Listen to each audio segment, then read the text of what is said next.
তাহলে আজ থেকে আগস্ট মাসের 15 তারিখ পর্যন্ত পশ্চিমবঙ্গের জনগণনার হাউস লিস্টিং অপারেশনের সেলফ এনুমারেশন ফর্মটা আপনি নিজে থেকে অনলাইনে ফিল আপ করতে পারবেন। এবং সেটা করার জন্য আপনি গুগলে গিয়ে সেন্সাস বলে সার্চ করুন। তারপর এখানে se.census.gov.in এই ওয়েবসাইটে চলে আসুন। তারপর এখান থেকে স্টেটটা সিলেক্ট করুন, যেটা আমাদের সবারই ওয়েস্ট বেঙ্গল। তারপর এখানে পরিবারের প্রধানের নাম এন্টার করুন।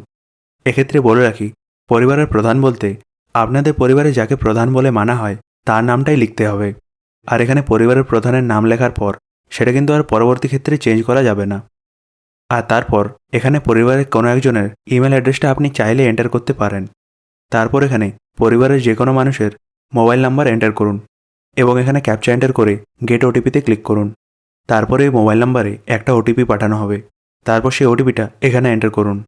তারপর যে ভাষায় আপনি ফর্মটা ফিল আপ করতে চান সেটা সিলেক্ট করুন। এক্ষেত্রে আমি বলব যে বাংলায় যদি আপনি সিলেক্ট করেন তাহলে আপনি পরিষ্কার বুঝতে পেরে যাবেন যে কী অপশানে কীরকম ফিল আপ করতে হবে, আর আপনার কোনো কনফিউশনেই থাকবে না। তাই এক্ষেত্রে আমিও বাংলা সিলেক্ট করছি। তারপর এখানে আবার একটা ক্যাপচা বসিয়ে ভেরিফাই ওটিপিতে ক্লিক করুন। তারপর দেখতে পাচ্ছেন এই জনগণনার হাউস লিস্টিং অপারেশনের ফর্মে কিছু ধাপ রয়েছে এবং সেই ধাপগুলোই ধীরে ধীরে আপনাকে ফিল আপ করে করে যেতে হবে। মনে রাখবেন এই ফর্মটা পরিবারের প্রধানের তরফ থেকে ফিল আপ করা হচ্ছে। তাই আপনি যদি পরিবারের প্রধান হন অথবা যদি নাও হন তাহলেও কিন্তু এটা আপনি পরিবারের প্রধানের পয়েন্ট অফ ভিউ থেকে ফিল আপ করবেন। এবং এই ধাপের মধ্যে প্রথমেই আপনার স্থানের বিবরণ, তারপর সেন্সাস গৃহের বিবরণ, সাধারণ তথ্য, সুযোগ সুবিধা, পরিসম্পদ এই সমস্ত কিছু ফিল আপ করতে হবে এবং তারপর রিভিউ করে সাবমিট করতে হবে। মোবাইলে যদি আপনি জনগণনার এই ফর্মটা ফিল আপ করেন তাহলে এখান থেকে ডেস্কটপ সাইটটা নিশ্চয়ই অন করে নেবেন, তাহলে আপনার সমস্ত রকম অপশানই দেখাবে। তারপর এখানে আপনার বাড়ির নিকটে একটা ল্যান্ডমার্ক সার্চ করুন। তাহলে এখানে ম্যাপের মধ্যে আপনাদের এলাকাটা দেখতে পাবেন এবং সেই এলাকার মধ্যে আপনাদের বাড়ি কোনটা সেখানে এই লোকেশনের পিনটা নিয়ে যান আর তারপর এখানে ক্লিক করুন। যদি আপনার মনে হয় যে আপনি লোকেশনটা ভুল দিয়ে ফেলেছেন তাহলে এখানে রিসেট করে আবার সেই প্রসেসটা রিপিট করে আপনার বাড়ির সঠিক লোকেশনটা দিন। তারপর এখানে সেভ করে পরবর্তী পর্যায়ে এগিয়ে যান। আর সব কিছু ঠিক থাকলে এখানে হ্যাঁতে ক্লিক করুন। তারপর এখানে সেন্সাস গৃহের বিবরণে আপনাদেরকে আপনার বাড়ির সম্পর্কে নানা রকম প্রশ্ন করা হবে। যেমন ধরুন প্রথমেই আপনার বাড়ির মেঝেটা কী দিয়ে তৈরি সেটা জিজ্ঞেস করা হচ্ছে। তাই আপনার বাড়ির মেঝেটা যে উপাদান দিয়ে তৈরি সেটা আপনি এখানে সিলেক্ট করুন এবং এইভাবেই বাকি প্রশ্নের উত্তরগুলো ধীরে ধীরে করে সিলেক্ট করে যান। এবং আপনি যদি আই বাটনে ক্লিক করেন তাহলে সেই প্রশ্নটা কেন করা হচ্ছে এবং আপনাকে কীরকমভাবে উত্তর দিতে হবে সেটা আপনি বুঝতে পেরে যাবেন। যেমন ধরুন গৃহের দেওয়ালের ক্ষেত্রে লেখা আছে যে আপনার বাড়ির দেওয়ালের বেশিরভাগ অংশটা কী দিয়ে তৈরি, সেটাকেই নথিভুক্ত করতে বলা হচ্ছে। এবং যদি এগুলোর মধ্যে কোনো অপশানেই আপনার ঠিক বলে মনে হচ্ছে না তাহলে আপনি এখানে অন্যান্যতে ক্লিক করতে পারেন। তবে মনে রাখবেন সঠিক তথ্য দেওয়াটাই ভালো। এক্ষেত্রে বলে রাখি, যদি আপনার এই ফর্ম ফিল আপ নিয়ে কোনোরকম কোনো প্রশ্ন থেকে থাকে তাহলে আপনি এই ভিডিওর কমেন্ট সেকশনে অবশ্যই জানাবেন, যাতে করে আমি এর পরের ভিডিওতে সেই প্রশ্নের সমাধানগুলো দিতে পারি। তারপর মেঝে এবং দেওয়ালের পর বাড়ির ছাদের ইনফরমেশন চাওয়া হচ্ছে। তারপর সেটা সিলেক্ট করার পর আপনার বাড়ির বর্তমান অবস্থার ইনফরমেশনটা চাওয়া হচ্ছে এবং ওটা সিলেক্ট করলেই বাড়ির তথ্য দেওয়াটা কমপ্লিট হয়ে যাবে। এবং এখানে সেভ করে পরবর্তী পর্যায়ে এগিয়ে যান। আর সব কিছু ঠিক থাকলে এখানে হ্যাঁতে ক্লিক করুন। তারপর এখানে পরিবার সম্পর্কিত তথ্য চাওয়া হচ্ছে, যেখানে পরিবারের মোট সদস্যের সংখ্যা, পরিবারের প্রধানের নাম যেটা অলরেডি দেওয়া থাকবে এবং আপনি যে ভাষাটা নির্বাচন করেছেন। যেমন ধরুন এক্ষেত্রে আমি বাংলা সিলেক্ট করেছি, তাহলে এখানে বাংলা ভাষায় পরিবারের প্রধানের নামটা লিখতে হবে এবং আপনি ইংলিশে টাইপ করলেও পরিবারের প্রধানের নামটা বাংলাতে চলে আসবে।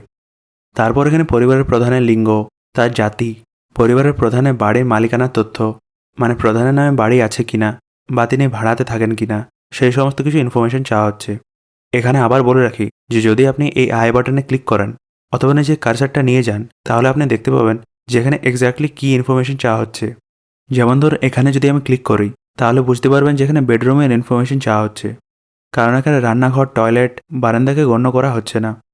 তারপর এখানে পরিবারে বসবাসকারী বিবাহিত দম্পতির সংখ্যা দিয়ে সেভ করে পরবর্তী পর্যায়ে এগিয়ে যান এবং ওটা হলেই আপনি সুযোগ সুবিধা স্টেপে পৌঁছে যাবেন, যেখানে আপনার বাড়ির পানীয় জলের উৎস, সেই জলের উৎসটি কোথায় রয়েছে, আপনার বাড়িতে আলোর উৎস অর্থাৎ আর্টিফিশিয়াল লাইটের সোর্স কোথা থেকে আসছে, বাড়িতে শৌচালয় আছে কিনা, শৌচালয়ের ধরন, আপনার বাড়ির নোংরা জল কোথায় যায়, বাড়ির মধ্যে বাথরুম আছে কিনা, রান্নাঘরে গ্যাসের কানেকশন আছে কিনা, এই সমস্ত কিছু সিলেক্ট করুন এবং তারপর সেভ করে পরবর্তী পর্যায়ে এগিয়ে যান।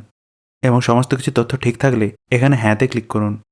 তারপর আপনার বাড়িতে কীরকম সম্পদ রয়েছে সেই সম্পর্কে তথ্য নেওয়া হবে, যার মধ্যে প্রথমে রেডিও বা ট্রানজিস্টারের ইনফরমেশন চাওয়া হবে। তারপর আপনার বাড়িতে টেলিভিশন আছে কিনা, ইন্টারনেট কানেকশন আছে কিনা, এবং সেই ইন্টারনেট বেশিরভাগ সময় কীরকম ডিভাইসে ইউজ করা হয় সেটা সিলেক্ট করতে হবে।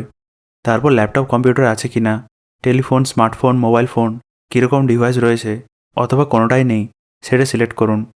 তারপর সাইকেল, মোটরসাইকেল আছে কিনা, 4 চাকা গাড়ি আছে কিনা, এই সমস্ত সিলেক্ট করুন। এবং তারপর পরিবারের প্রধানত কীরকম খাদ্যশস্য গ্রহণ করা হয় সেটা সিলেক্ট করে সেভ করে পরবর্তী পর্যায়ে এগিয়ে যান। তাহলে আপনি এখনও পর্যন্ত যা যা কিছু ফিল আপ করলেন সেই সমস্ত কিছুর বিবরণ আপনি প্রিভিউ অপশানে দেখতে পাবেন।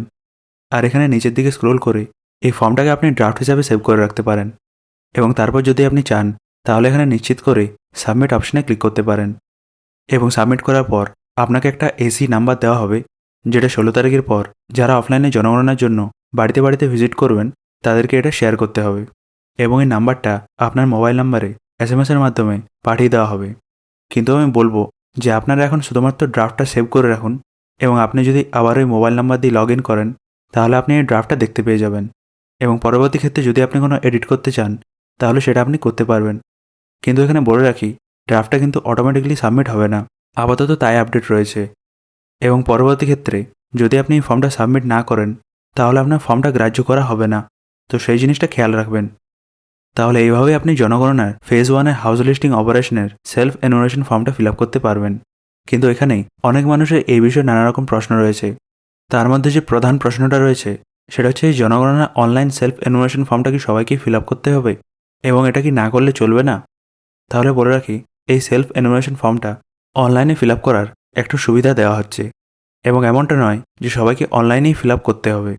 এবং তারা চাইলে এখনও পর্যন্ত যেরকম জনগণনা হয়ে আসছিল সেই পদ্ধতিতেও জনগণনার জন্য অংশগ্রহণ করতে পারেন। এবং যখন 16 তারিখের পর সরকারি কর্মীরা জনগণনার জন্য বাড়ি বাড়ি যাবেন তখনই তারা নিজের তথ্যগুলো তাদেরকে দিতে পারেন। তাহলে আপনার কি মনে হয়, আপনি কি নিজে থেকে অনলাইনে সেলফ এনুমারেশনটা করবেন, নাকি অফলাইনে যখন সরকারি কর্মীরা আসবেন তখনই আপনি জনগণনার জন্য আপনার তথ্য দেবেন? এই বিষয়টা আপনি কমেন্টসে অবশ্যই জানান। আর ভবিষ্যতে এই জনগণনা সংক্রান্ত আপডেটের জন্য আপনি আপনার ফর্ম বন্ধুকে সাবস্ক্রাইব করুন। ভিডিওটি দেখার জন্য ধন্যবাদ।